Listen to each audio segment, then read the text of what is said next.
te fais mon top 5 des produits pas chers qui sont sortis en 2025. En 5ème position, on a les baumes à lèvres Smushy Lips de chez NYX. Pour moi, déjà de 1, au-delà du fait que je trouve que la texture est super agréable, et bah c'est le genre de produit que tu retrouves pas partout quoi. Moi j'aime bien personnellement et j'ai trop kiffé le mettre en combo lèvres, ça faisait un effet mat mais effet mordu, enfin lèvres mordues plutôt. En 4ème position, on a les pinceaux de chez Formi, en particulier ceux pour le teint. Je les ai mis sur le côté, je les ai jamais calculés pendant genre peut-être 1 mois et demi, 2 mois, ils étaient à côté de moi tous les jours. Et un jour comme ça, j'avais pas de pinceau propre, j'ai dit vas-y, je vais les prendre juste comme ça. Et au final, maintenant, je les utilise tous les jours parce que bah, la forme, elle était super bien pensée. En 3ème position, on a mon petit fond de teint stick préféré de chez Essence. C'est littéralement du beurre pour votre peau, le truc, voilà.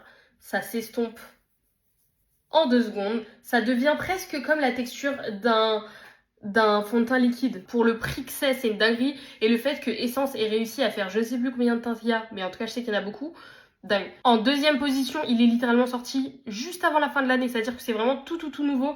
C'est le mascara extensionniste de chez L'Oréal Paris. En fait, pour moi, ce mascara, c'est comme si ils avaient mélangé ce mascara avec ce mascara et que ça donnait ça. Je sais pas si vous voyez ce que je veux dire. Même au niveau des brosses, vous allez comprendre, mais vous voyez ce que je veux dire? C'est comme si celui-là et celui-là avaient donné naissance à celui-là. C'est trop chelou, sachant que c'était mes 2 mascaras que j'aimais d'amour.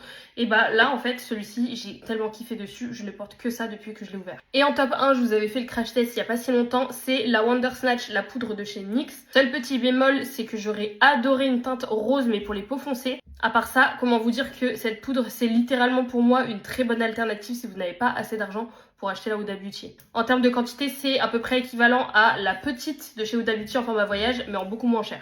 Et pour ceux qui ont déjà testé la petite de chez Huda Beauty, vous savez très bien qu'elle te dure une éternité. Écoutez, dites-moi si vous voulez la version de mon top 5 produits 2025 en version plus chère.